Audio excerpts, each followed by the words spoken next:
My life has gone from perfect to a horrifying and dramatic limited series in a matter of days. I had never anticipated that something like this would come my way. Maybe some things are a little too perfect to be true, and I should have been more cautious about everything that was happening. In retrospect, I believe that I was too trusting, which is why I am having to face all of this. I, 32, got married to my husband Kendall, Ken, male, 35, 5 years ago. We had known each other for a long time before that, but had started dating only 2 years prior to getting married. That was my best relationship, and I always thought that he was the kind of man that I could end up getting married to.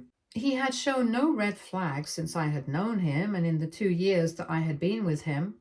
Now, when I come to think of it, I think that the entire trope of he doesn't have a single red flag is a red flag in itself. No one is perfect, and if you can't see any red flags, please run because then the person isn't being organic at all. He or she is putting up a performance for you to buy and fall for. Don't fall for it like I did. Anyway, I had a great relationship with him, and my previous relationships, though I admit they had not been many, were bad when compared to my relationship with him. So it was kind of obvious that he would have been my go-to choice. We were in love and we were happy. His parents liked me too. Ken is their only child and they depend on him a lot. By extension, they doted on me too. Even after marriage, I had never had to face the entire interfering mother-in-law problem. And I was very grateful for that. My in-laws don't live in the same state as us, but either we or they keep traveling up and down a couple of times a year to meet each other. It is important to him, and that's why I do it. We don't meet my parents as much, but that's okay by me because I have siblings who keep my parents company. Anyway, I digress.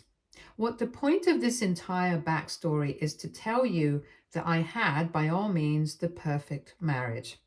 And when the marriage wasn't perfect, when we were having issues with each other, the lowest that it could plummet down to was reasonably decent. I've never had problems with him, which is why what happened was something that I had never anticipated. A few months into getting married, Ken and I decided that we wanted to try for a baby. Neither of us has ever been fans of a huge family. I come from one, which is why I know the drawbacks of having a house that is too full. It's fun and fulfilling, yes, but it also is a big financial decision that we couldn't have afforded to take in this economy anyway. I am one of 6 brothers and sisters, and while all of us had a lot of fun growing up and have each other's support as adults, it can get very taxing raising so many kids. Ken, on his part, has always known a small family. That's his comfort zone. And when he first met my siblings, all of them at once, the amount of chatter and catching up genuinely threw him off for quite some time. So both of us were aligned when it came to decisions regarding the family. We knew we wanted a small family, which is why we thought it would be best if we started trying early. For the first few months, we were excited, and even though nothing happened, we didn't get disheartened. But gradually, that failure began to take its toll on us, or much rather on me. Ken was still optimistic, and I think he also put up a brave front for me, but my faith was beginning to dwindle. After an entire year of trying, I suggested that we go to a fertility specialist and see what was up. I think it is easy to guess what he would have said. The doctor had made it very clear that it would be very difficult for me to have children naturally.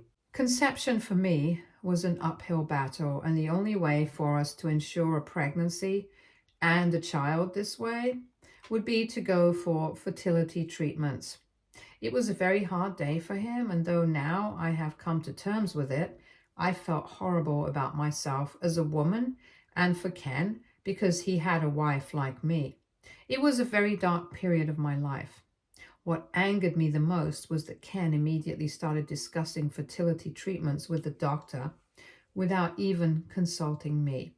We had never had an open discussion about it before because neither of us had anticipated that something like this would actually happen. But I had, in passing, mentioned to him that if I wanted a kid and was unable to have kids biologically and or naturally, I would prefer to look into adoption more than anything else. Ken, in that very moment, stripped me of all agency when he started discussing fertility treatments and IVF options with the doctor for me. Never once did he ask me if I was okay with it. I wasn't. But none of that mattered to him. No, I don't think that's the right way to put it. It didn't even cross his mind to talk to me first before anything else. I was that much of an afterthought in this entire process. I didn't want to create a scene in the clinic, so I didn't say anything, but kept on nodding. But on the way back, I told him that I didn't like the way he behaved. We had a major fight that day, but we sorted things out eventually. It took us months. I'm not going to deny, to get back into a healthy place for all of us, my issue was that I was very unsure about IVF. I know it has worked for many people, and I know it is regarded as a miracle for many, just like Ken, but I was deathly afraid of going through that procedure and injecting my body with hormones and medicines, especially given the possibility that we could end up having twins or even triplets. It was just too much for me. A lot of women do it, but I am not cut out for it. And I felt that at the end of the day, it was my body. And if I wasn't comfortable going forth with this, that should have held primary importance. But for Ken, it was about the family. He was choosing the possibility of a non-existent family and unborn child over the health, physical and mental, and overall well-being of his wife. And that rubbed me off the wrong way. We had numerous fights about this, countless fights. For around 6 months, we were at consistent odds with each other. I tried to show him my perspective, and he tried to show me his. I'm not calling him wrong. I never did, even when we fought. I was just taken aback by the complete disregard that he was showing me and my considerations. The entire process of undergoing IVF made me feel unsafe, and to me, that should have been enough to put an end to the discussion, but it wasn't. But we made it through it somehow. I had honestly thought that that would have been the end of my marriage, but we got out stronger from it. Little did I know that I had a bigger shock waiting for me on the other side, one that makes me think that it would have been better had we ended the marriage than drag it out, only for me to end up facing what I did. We ended up going to marriage counseling for a while, and that helped a lot. I thought that the worst was over. I could see the improvement in our communication and marriage in only a couple of sessions. Then we began to have actual open discussions about the family and children, and both of us had mutually come to the decision that we would put off all baby talk for a while and try and navigate life as a couple. If we still felt that we wanted to have a child, we would proceed with adoption. It was the perfect solution, according to me, and things got better between us. I had no reason to think that he was cheating on me. There were no signs. There were no suspicious work trips or late night office meetings, and most importantly, I have always been very trusting of Ken. For the last 3 years, this is what the situation has been. I have trusted him blindly. We have been a happy couple, and there has been nothing wrong in the relationship that has made me question his loyalty or his love towards me. So yeah, he is a great actor. Everything changed last week. I stayed back at home because I was feeling a little sick. Ken was in the office, but I got a text from him saying that he had something very important to discuss with me, and he didn't want me to react poorly. I don't know what that was, but I thought that maybe it was something related to work. I was waiting for him to come home, and when he did, he had a little boy in tow. My immediate reaction was to think that he had brought home someone's kid to babysit, which is why he told me that he didn't want a reaction out of me. I greeted them and made a little small talk with the kid and pulled Ken aside. I asked him whose child it was, and he didn't say anything. I asked him again, no response.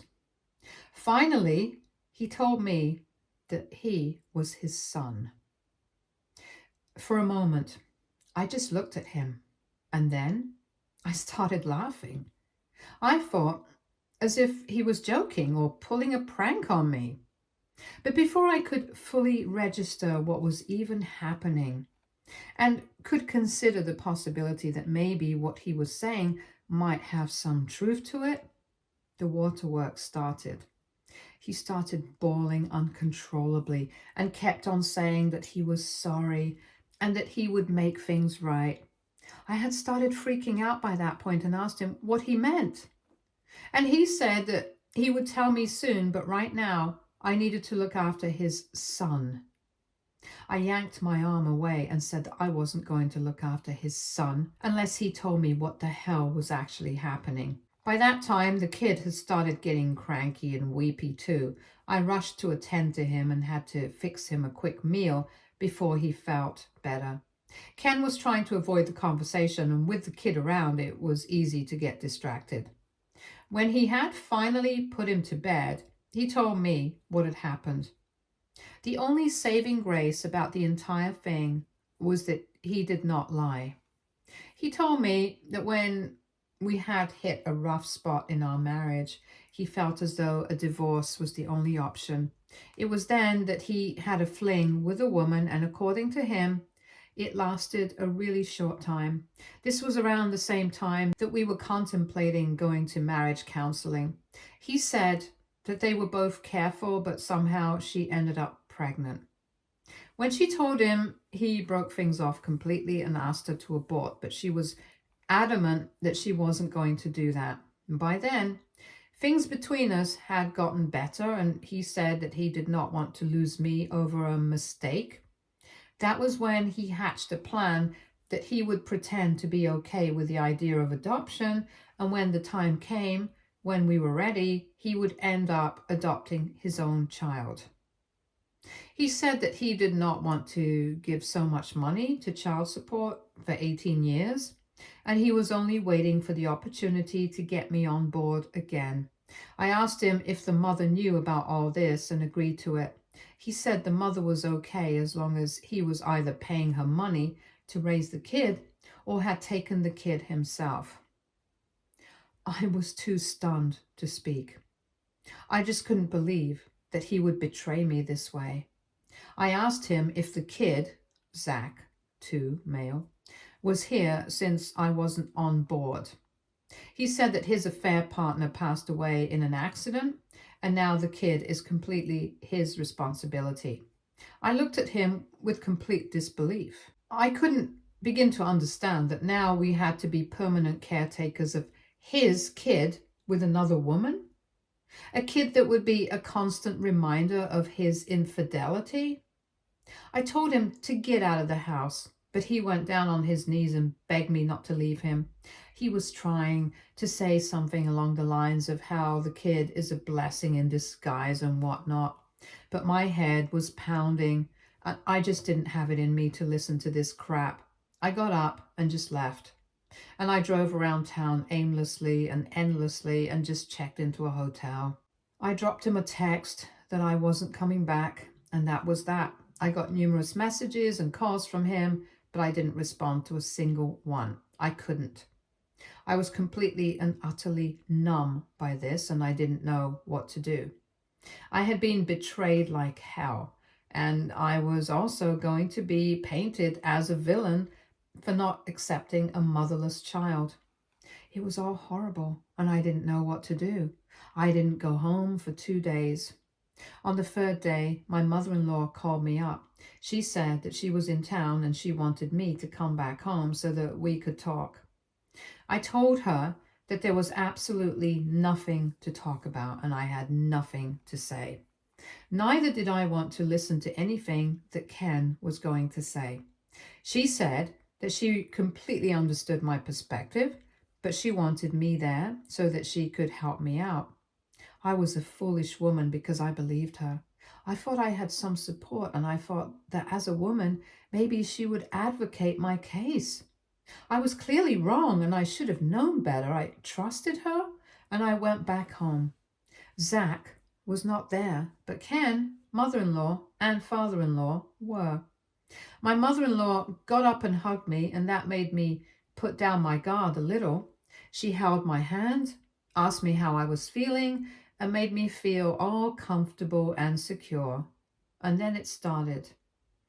It was an out-and-out war between us. Ken started by saying that all this started because I couldn't give him kids. The very choice of his words made me want to smack him so hard that his teeth fell off. I told him that no, all of this started when he decided to screw some other woman rather than tell me what problems he was facing and work it out like any decent man. My father-in-law said that I would get a chance to talk, but to first let Ken talk.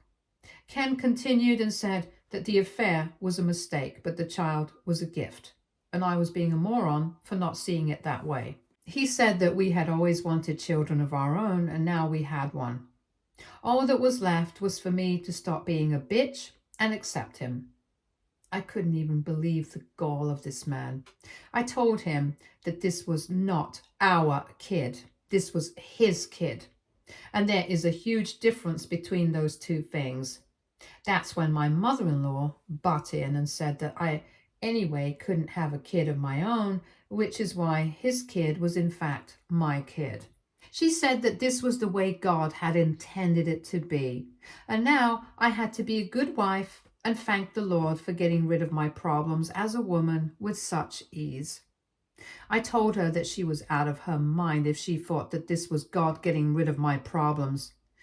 This was God, or rather her son, creating new problems for me when none in fact existed. I told her and father-in-law that Zach was an outcome of infidelity and that I could not condone that. I was willing to adopt a kid, but not a kid my own husband had with another woman. That was just not acceptable to me. Things got heated and a lot of words were exchanged. There was a point where I was yelling at all three of them together and they were trying to hound me and scare me into submission. The entire point of this intervention, I believe, was to pressure me into accepting Zach. And that's why mother-in-law had staged the entire drama for no good reason. I told them that I was not going to accept Zach. And that's when mother-in-law said that I was a useless, infertile woman and that I should be grateful that Ken had not left me and had only had a useless fling. That was it for me. I told her to shut the hell up and to get out of my house. Father-in-law got up and told me to get out of the house because it was his son's house. I told him that I was leaving him and that I was going to divorce him and that they could do whatever they wanted to. I went out and immediately contacted my sister Sarah, 35, female. She's a lawyer, and I told her everything in summary and told her that I needed her to prepare papers. She said I need not worry about anything and asked me to go to Noah's place, my brother, her twin.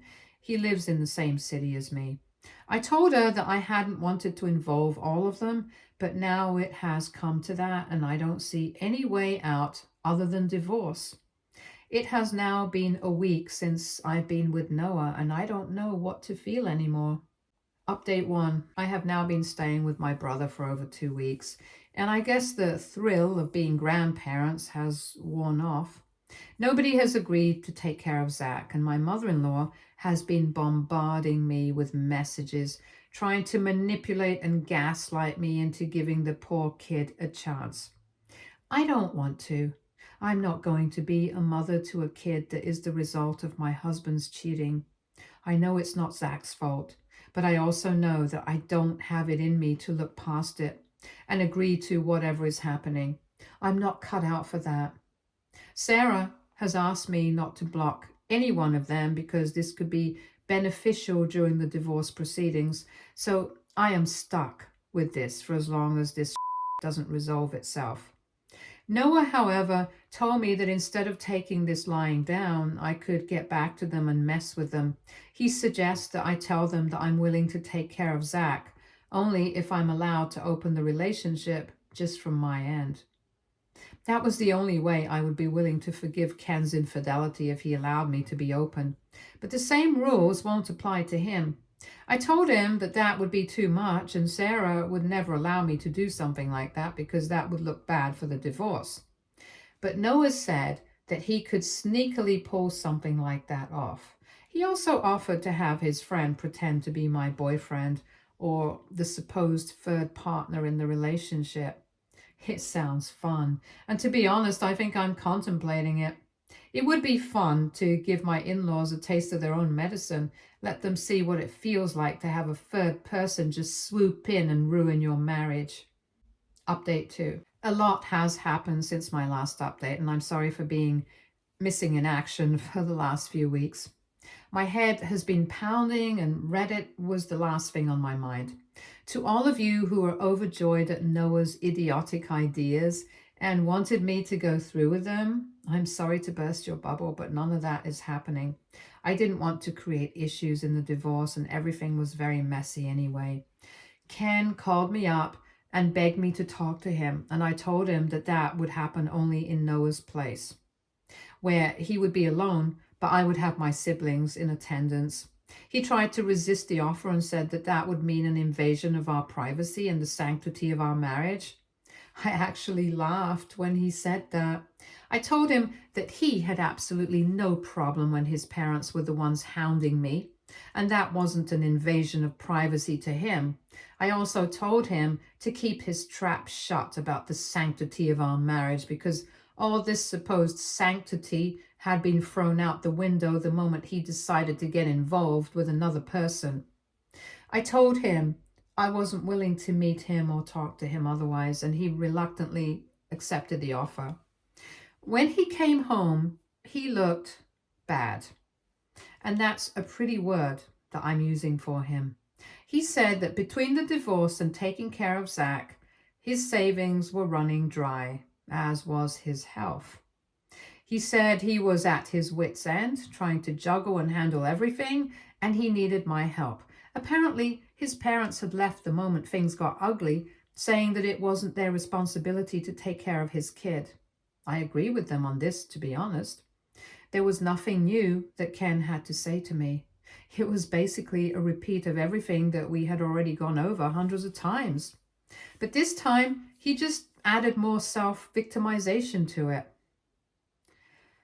It was all about how he couldn't handle what had come to him, and that one mistake couldn't define the rest of his life.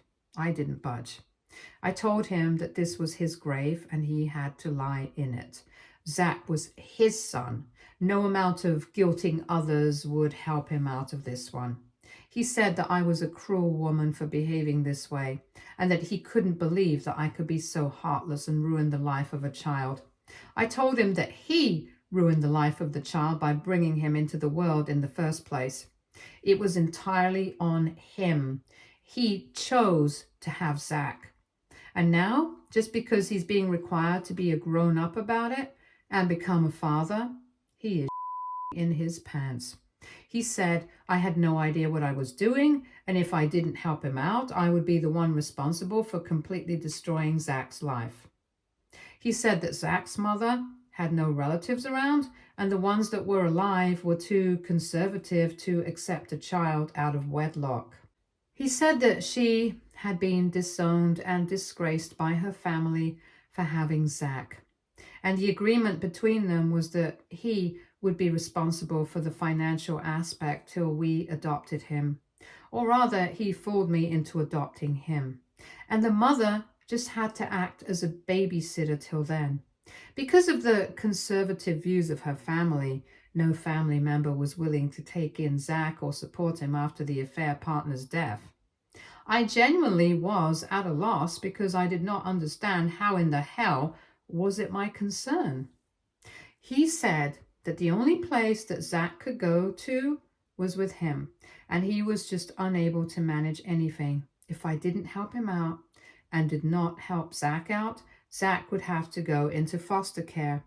He was trying to imply that I would be the one to push Zach into foster care because of my refusal to play happy families with him. I told him that he still had his precious parents to rely on. They were very fast in jumping the gun and expecting me to put up with this. Why did they abandon ship the moment it got difficult? He said that they would have helped if they could, but they are old and they have their own stuff to deal with, which is why Zach was not a priority for them.